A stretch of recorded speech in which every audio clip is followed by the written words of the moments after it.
Bonjour à tous. Pour ceux qui ne me connaissent pas, je me présente, je suis Jean-Michel Vianney-Thodin. Je suis médecin généraliste à la fois libéral et hospitalier, président de la commission médicale d'établissement de l'hôpital de ma ville de Bort-les-Orgues. J'ai été ces dernières semaines amené à former le personnel au sujet, à informer en tout cas le personnel de l'hôpital au sujet du méchant virus qui nous embête tant en ce moment. Et je me suis dit que d'abord tout le monde n'avait pas pu être informé en temps voulu et que cette information pourrait profiter à d'autres dans le milieu soignant, particulièrement dans les EHPAD. Alors, je me suis mis à l'œuvre. Je ne suis pas un spécialiste de la vidéo et de YouTube, mais je me lance pour essayer de faire profiter à tous de notre expérience. D'abord, de quoi parle-t-on?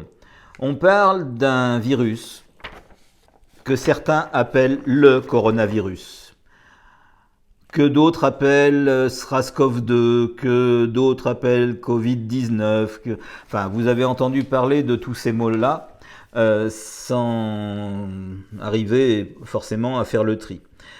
D'abord, il n'y a pas un coronavirus, il y a des coronavirus, il s'agit d'une famille de virus qui ont tous pour particularité d'avoir une couronne, voilà, de protéines autour d'une boule centrale qui contient le matériel viral, le matériel génétique de notre virus.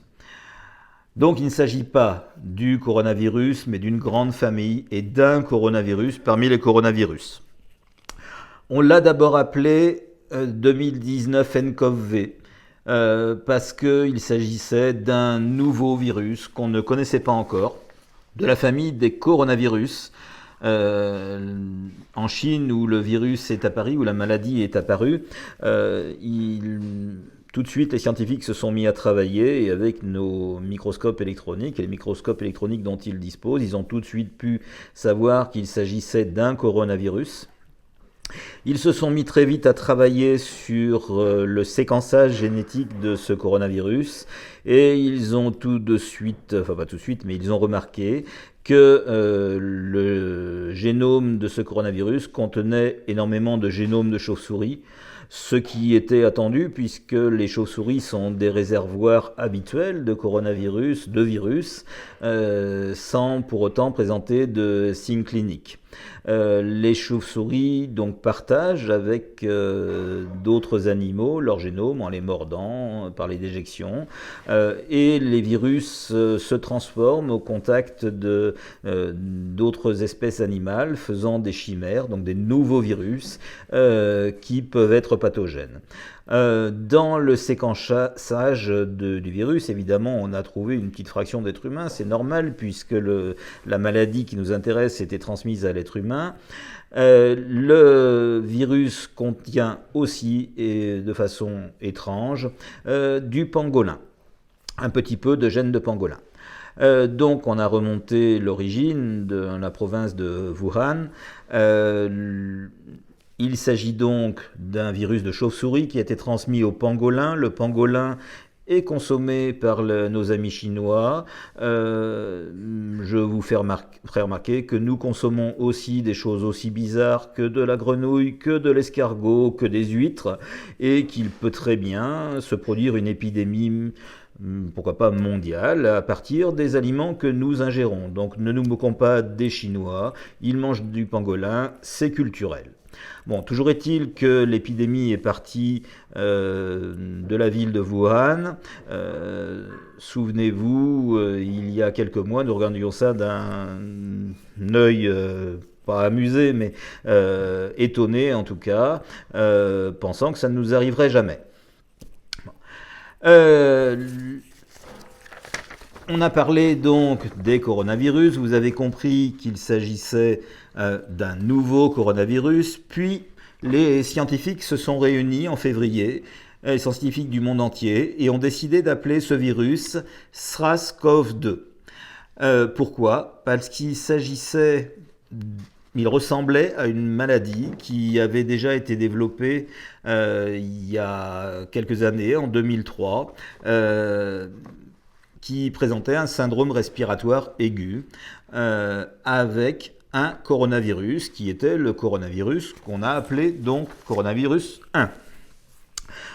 Celui-là étant le deuxième, on appelle ce coronavirus, et les scientifiques du monde entier ont décidé d'appeler ce coronavirus SRAS-CoV-2.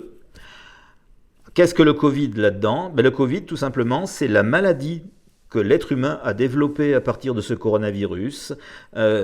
Covid, ça veut dire coronavirus, D, la lettre D en anglais, pour disease, pour dire maladie en anglais. Donc Covid-19, c'est la maladie liée au coronavirus apparue en 2019. Tout est allé très vite. Comme vous pouvez le voir ici, le 8 décembre, à Wuhan, étaient signalés les premiers cas d'une maladie, d'un syndrome de détresse respiratoire un peu bizarre, et en tout cas rare. Si rare que comme il y a eu plusieurs cas simultanés, des médecins ont remonté l'information. Vous vous souvenez tous de ce médecin chinois qui a remonté l'information, la réflexion en tout cas, au sujet de pneumopathies bizarroïdes qui se succédaient. Il a été mis au banc de la société, il a été réintégré, il est mort. Voilà. Vous connaissez tous l'histoire. Donc, 8 décembre, signalement en Chine des premiers cas, il est très probable que l'épidémie ait commencé 15 jours, 3 semaines avant. On n'a pas les chiffres, bien évidemment. Mais en tout cas, 8 décembre, c'est la date que l'on retiendra. 13 janvier, premier cas hors de Chine en Thaïlande. 15 janvier, premier cas au Japon. 20 janvier, premier cas en Corée du Sud. 21 janvier, il s'agissait d'un cas d'importation, mais premier cas aux États-Unis avant l'Europe. Pas longtemps, 24 janvier, premier cas en France. Ils étaient 3, souvenez-vous, 2 cas à Bordeaux, 1 cas à Paris. 2 février, premier décès hors de Chine, donc en Asie. 15 février, premier décès hors d'Asie, c'était en France, et c'était cette personne âgée qui était arrivée à Paris et avait amené avec lui le coronavirus qui nous intéresse. Donc tout est allé très vite, vous pouvez vous rendre compte, entre le 8 décembre, probablement donc fin novembre les premiers cas, au 15 février, il y a 2 mois et demi, pour que cette épidémie devienne une pandémie, c'est-à-dire une épidémie mondiale. Comment se transmet ce coronavirus ? Eh bien, il se transmet essentiellement par les aérosols. C'est-à-dire que vous et moi, vous toussez tous les jours, parce qu'on absorbe des poussières et que notre organisme a besoin d'évacuer les poussières que nous avons dans les poumons. Nous toussons tous les jours sans nous en rendre compte. Et au cours de cette toux, nous produisons des aérosols, c'est-à-dire des postillons de plus ou moins grosse taille. Quand il s'agit d'aérosols, il s'agit de postillons microscopiques. Voilà. Et ces postillons microscopiques peuvent contenir, quand on est atteint par le coronavirus, par le SRAS-CoV-2, peuvent contenir du virus. Et en toussant, donc par ces aérosols, qui sont respirés par une autre personne, on peut transmettre donc le virus à une autre personne. Voilà. Ceci étant, une autre grande voie de contamination, c'est le manuportage. Pourquoi ? Eh bien, je tousse, j'ai du virus dans mes bronches, je tousse sur ma main. Eh bien, cette main, je vais la poser, soit je vais serrer la main de quelqu'un d'autre, soit je vais la poser sur une surface, sur la rampe de mon escalier, pourquoi pas, sur la poignée de ma porte. Et la personne qui va passer derrière moi va toucher la poignée de la porte, va toucher ma rampe d'escalier. Comme souvent, on se met les mains à la bouche et le tour est joué. Le virus est passé de la bouche à une main, d'une main à une autre main, d'une autre main à la bouche. C'est un processus classique de transport des virus. Donc, souvenez-vous, l'État nous a dit au début, toussez dans les coudes. Eh bien, c'est pour ça. Si vous toussez dans le coude, il est rare que vous donniez le coude à quelqu'un, vous lui donniez une poignée de main, vous lui donnez pas le coude. Ça, vous l'avez bien compris, on voit de plus en plus de gens qui toussent dans leur coude et nous ne saurions que les inciter à le faire. Ce que nous savons depuis peu, c'est que le virus est excrété par les selles également. Pour vous soignants qui êtes au contact de personnes incontinentes, de personnes âgées incontinentes, vous avez tout de suite compris où je veux en venir. Il n'est pas prouvé à l'heure actuelle qu'il y ait une transmission majeure par la voie des selles. Cependant, vous qui êtes soignants en EHPAD, vous savez tous que nos personnes âgées, qu'on aime bien, pour certains ont des couches. Pour certains qui sont un peu confus, un peu déambulants, un peu déments, mettent les mains dans leurs couches. Donc vous imaginez tout de suite comment ils peuvent manuporter ce virus et le transmettre sur les murs, sur les poignées de porte à d'autres. Voilà, donc je ne saurais que trop vous inciter à être prudent. Certes, il n'a pas été démontré encore de transmission majeure par ce biais-là, mais c'est un biais de transmission potentiel à ne pas négliger. Ensuite, oui, on en a parlé, les surfaces.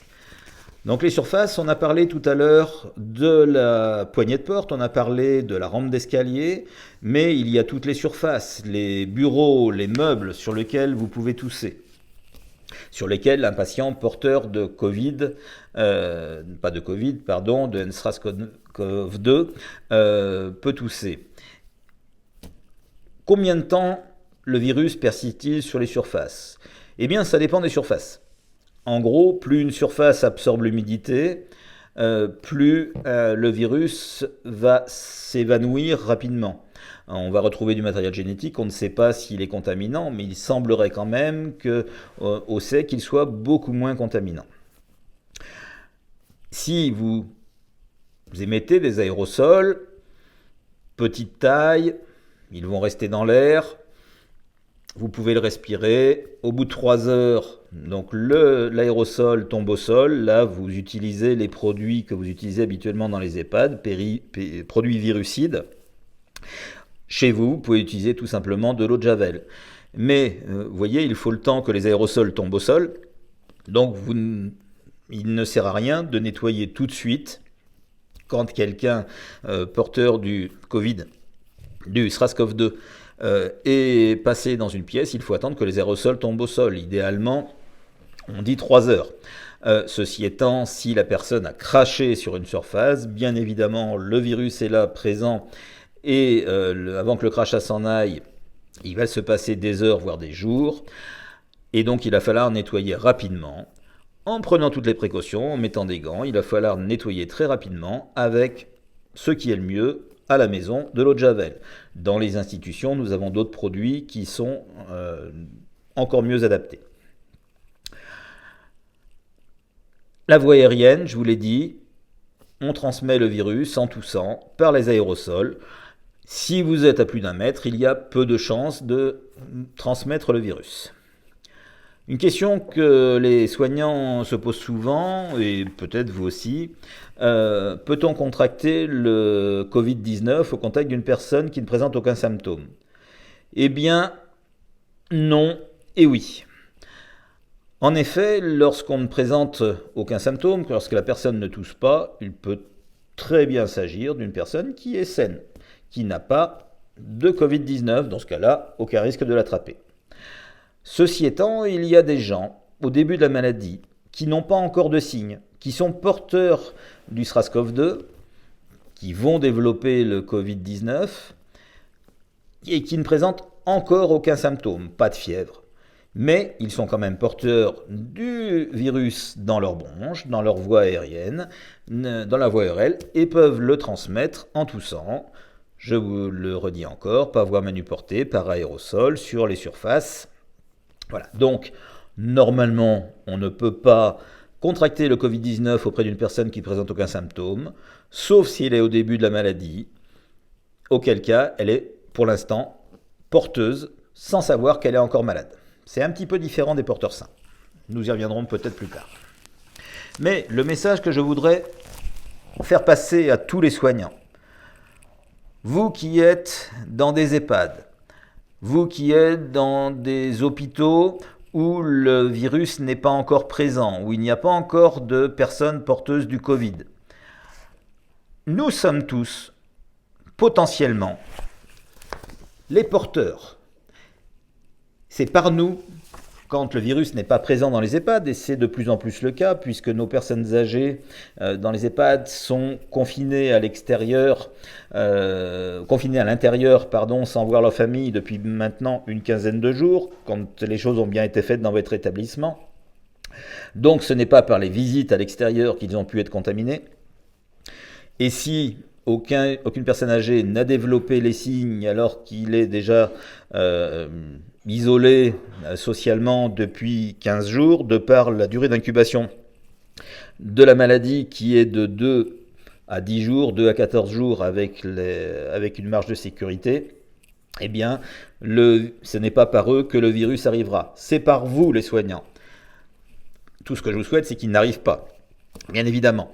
Mais le message que je veux faire passer, c'est que nous sommes tous porteurs potentiels. Et que si le virus rentre dans les EHPAD maintenant, c'est par nous. Donc, à nous de faire attention, d'être encore plus professionnels en ce moment. Comment se prévenir du Covid-19 ? Eh bien, la distance, en effet, 1 mètre de distance, c'est bien parce qu'il y a peu de chances que les aérosols traversent cette distance.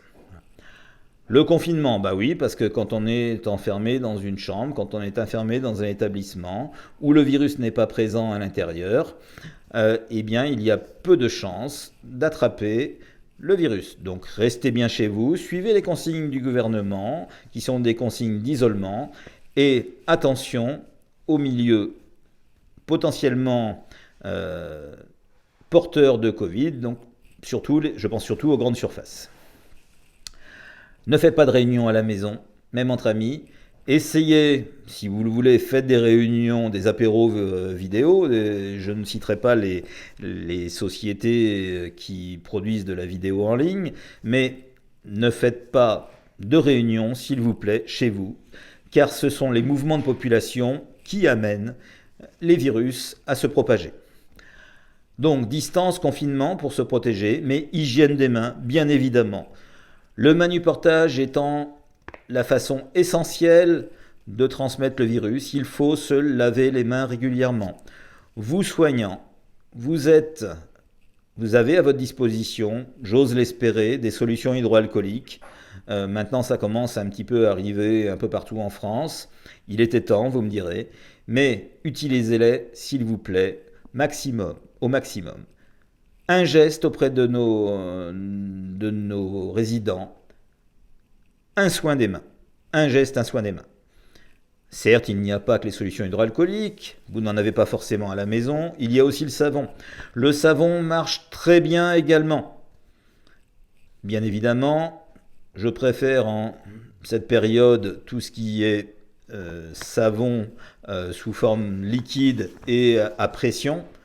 Vous appuyez sur votre pouce-mousse, pour ne pas citer de marque, avec votre coude, et vous le déposez dans le creux de la main, vous lavez les 2 mains. Le savon marche très bien quand les soins sont répétés, quand le lavage des mains est répété, le savon marche très bien. À la maison en tout cas, dans les EHPAD, préférez les solutions hydroalcooliques qui sont virucides. N'oubliez pas, vous soignants, mais vous le savez déjà, vous connaissez votre métier, vous savez que la solution hydroalcoolique, doit être utilisée sur des mains propres et sèches.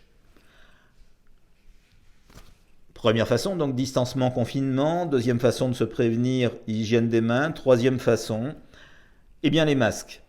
Oui, pour vous soignants, portez des masques. Parce que, je vous le répète, vous êtes tous potentiellement porteurs. Le masque va freiner vos aérosols, va permettre donc aux aérosols de ne pas aller sur les personnes dont vous vous occupez. Le masque, attention, pour les masques chirurgicaux, il ne va pas vous protéger vous. Mais dans les EHPAD, les personnes âgées étant déjà confinées depuis 15 jours, le virus n'arrivera probablement pas par eux. C'est vous qui êtes potentiellement porteur en venant de l'extérieur, en amenant vos virus de l'extérieur. Donc portez des masques. À défaut de vous préserver vous, puisque si vous avez le virus, vous développerez peut-être la maladie, mais en tout cas vous éviterez de le transmettre à d'autres. Le masque, les vêtements. Eh bien oui, quand vous arrivez dans vos EHPAD, dans vos hôpitaux, il faut faire barrière et laisser le virus à l'extérieur si vous êtes porteur, sur vos vêtements en tout cas. Donc, les vêtements de ville ne rentrent pas à l'hôpital. Vous passez par le vestiaire, vous enlevez vos vêtements de ville, vous vous lavez les mains à la solution hydroalcoolique, vous mettez vos vêtements hospitaliers ou d'EHPAD, vos vêtements de travail en tout cas. Vous relavez les mains à la solution hydroalcoolique, vous mettez votre masque, vous ajoutez votre masque, et puis vous allez travailler. Quand vous sortez de votre établissement, quand vous sortez du travail, chemin inverse, vous enlevez vos vêtements hospitaliers, vous lavez les mains, solution hydroalcoolique, vous enlevez votre masque, vous mettez vos vêtements de ville et vous sortez à l'extérieur. Vous retournez chez vous au mieux. Si malgré tout vous devez aller dans des milieux un peu plus confinés où il y a beaucoup d'aérosols en suspension, comme dans les grandes surfaces, bien évidemment en ville vous n'avez pas de masque hospitaliers en tout cas, chirurgicaux, FPP2. Donc, à défaut, il va y en avoir sur le marché prochainement, mettez des masques en tissu. Ça évite que les aérosols aillent trop loin. Ils protègent beaucoup moins que les masques hospitaliers, on est d'accord, mais en ville, qui peut le plus, peut le moins. Et quand vous revenez de faire les courses, quand vous revenez de ces milieux où les virus sont très présents, eh bien, mettez tout de suite vos affaires à la machine à laver, à 60 degrés, puisque le virus est éliminé à partir de 10 minutes à 60 degrés, donc cycle à 60 degrés, un petit peu plus long que les 10 minutes, et normalement, vous devriez détruire le virus dans vos vêtements. Vous allez me dire, tous mes vêtements ne passent pas à 60 degrés. C'est vrai. C'est aussi à ça que c'est là-dessus que je voulais vous alerter. Quand vous sortez faire des courses, quand vous sortez en milieu confiné, mettez des vêtements qui puissent être lavés au retour de chez vous à 60 degrés, au retour de l'extérieur à 60 degrés. Et après, si vous voulez mettre des vêtements, soit des vêtements en laine, eh bien, vous les mettez, mais chez vous. Pour l'extérieur, ce sont des vêtements qui peuvent être lavés à 60 degrés. Voilà. Donc, les 4 façons de prévenir. Le distancement, le confinement. L'hygiène des mains. Un geste. Un soin. Les masques. Tant que vous êtes à l'hôpital, tant que vous êtes en EHPAD, portez les masques. Je sais, il n'y en a pas partout, mais ils vont arriver. On nous l'a promis, on nous le promet depuis longtemps. Ça va se vérifier, je l'espère. En tout cas, dans notre hôpital et dans notre EHPAD, nous avons à peu près géré la crise.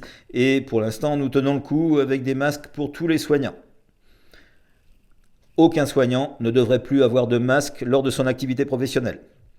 Les vêtements, je vous ai expliqué comment faire pour les vêtements, pour faire barrière dans les EHPAD et dans les hôpitaux, et puis à la maison. Maintenant, à quoi ça ressemble ? Les signes cliniques. La fièvre, la toux. Vous l'avez tous entendu à la télé, à la radio. Les signes principaux du Covid, c'est la fièvre et la toux, mais ça n'est pas spécifique. C'est pas parce que vous avez de la fièvre et de la toux que vous avez le Covid. Chez les personnes âgées, il a été remarqué des éléments de confusion, des diarrhées, des chutes. Mais encore une fois, ce sont des signes classiques chez les personnes âgées. On le sait, une personne âgée qui a de la fièvre va être un peu plus confuse. On le sait, une personne qui a de la diarrhée, une personne âgée qui a un peu de diarrhée va être un peu plus confuse et va être plus prête à faire des chutes. Une personne âgée qui a de la fièvre et qui est déjà chuteuse va encore plus tomber quand elle aura de la fièvre. Voilà.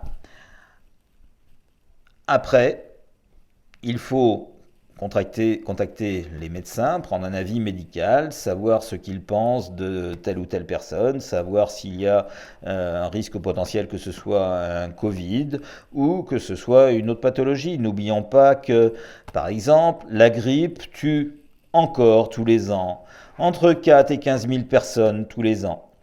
Et que, en France, on a choisi de vacciner les personnes âgées qui ne sont pas forcément celles chez qui le vaccin prend le mieux. Et qu'on a choisi de ne pas obliger les personnes jeunes à se vacciner. Or, les jeunes, nous soignants, nous avons un système immunitaire qui fonctionne. Et chez nous, le vaccin fonctionne. Alors, pour l'année prochaine, je vous en prie, faites-vous vacciner. Si ce n'est pas pour vous, c'est pour eux. On ne sait pas si le Covid va revenir l'année prochaine. Personne ne peut nous le dire parce qu'il s'agit d'un virus récent. Mais je pense que tout le monde, vu ce qu'on a vécu, sera prêt à se faire vacciner pour le Covid si le vaccin existe pour l'année prochaine, et il existera. Il est prévu d'arriver en juin probablement pour les premiers, en septembre probablement pour des vaccins un peu plus durables. Je pense que tout le monde sera prêt à se faire vacciner vu ce qu'on a vécu. On n'a pas envie que ça revienne l'année prochaine. Mais n'oubliez pas, la grippe fait aussi des milliers de morts tous les ans. Alors, si ce n'est pas pour vous, pour eux, vaccinez-vous. N'oubliez pas que la durée d'incubation est entre 2 et 10 jours, 2 et 14 jours avec une marge de sécurité, on l'a annoncé. Un signe, je vais utiliser un gros mot, pathognomonique. Patho, P-A-T-H-O-G-N-O-M-I-Q-U-E, pathognomonique. Ça veut dire spécifique de cette maladie, qu'aucune autre maladie ne donne. Eh bien, il y en a un pour le Covid, qui est l'anosmie, un autre qui est la dysgeusie. Les deux sont liés. L'anosmie, c'est le fait de ne plus pouvoir sentir, de ne plus avoir d'odorat. Évidemment, vous pouvez ne plus avoir d'odorat parce que vous avez le nez bouché. Oui, mais ça, c'est pas spécifique. Par contre, si vous avez le nez sec, si vous n'avez aucun rhume et que vous ne sentez plus et que vous n'avez plus de goût, attention, c'est quasiment certain que vous avez été en relation avec le virus du Covid.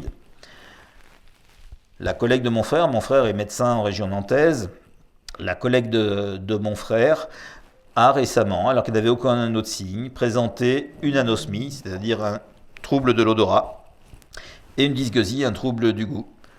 Elle a été testée positive, alors qu'elle n'avait aucun autre signe. Donc ça, c'est un signe pathognomonique. On vous a parlé de médicaments qui seraient miraculeux. On a parlé du plaquenil et de l'hydroxychloroquine. Le plaquenil et l'hydroxychloroquine, donc c'est la même chose. Mais on a aussi parlé de la chloroquine. La chloroquine, en effet, était utilisée dans des essais chinois, ne s'est pas avérée efficace. Le plaquenil a été aussi utilisé dans des essais chinois, a été utilisé par le professeur Raoult à Marseille dans le cadre d'essais. Il semble qu'il y ait une certaine efficacité du plaquenil associé avec un antibiotique qui s'appelle l'azithromycine. Mais attention, pas d'automédication. Ce sont des médicaments, pour le plaquenil, qu'on utilise relativement fréquent en médecine générale pour des patients qui ont des maladies auto-immunes, comme le lupus, comme la polyarthrite rhumatoïde. Ce sont des médicaments qui modulent notre immunité. Donc, si vous en prenez et que vous n'êtes atteint d'aucune pathologie, eh bien, vous allez diminuer votre système immunitaire. Est-ce que c'est vraiment ce que l'on cherche à faire en cas de virose ? Non. Donc, pas d'automédication, je vous en prie. Déjà, les pharmacies sont à court de ces médicaments qui sont utiles pour des gens qui ont des maladies auto-immunes, comme les lupus et la polyarthrite rhumatoïde. Voilà. Bien évidemment, ce sont des médicaments qui sont utiles, mais qui nécessitent encore des essais. Et ils ne sont pas les seuls.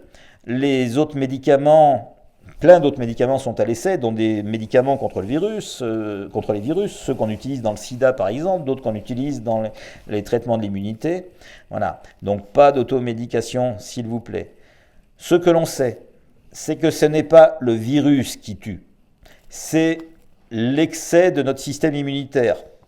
Notre système immunitaire nous défend contre le virus, eh bien c'est la trop grande arrivée dans notre corps de molécules, que notre corps produit pour nous défendre, qui nous tue et met le système respiratoire et cardiovasculaire en état de défaillance.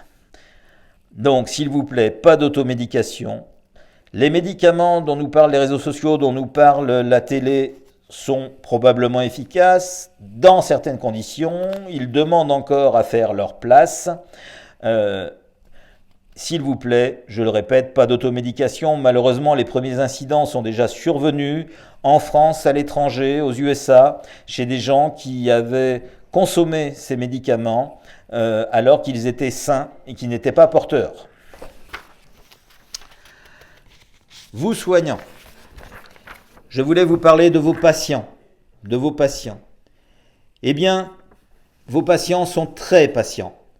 Parce que croyez-moi, rester depuis 15 jours isolés, sans voir leur famille, pour des gens qui sont déjà en difficulté sociale et psychologique, c'est très difficile.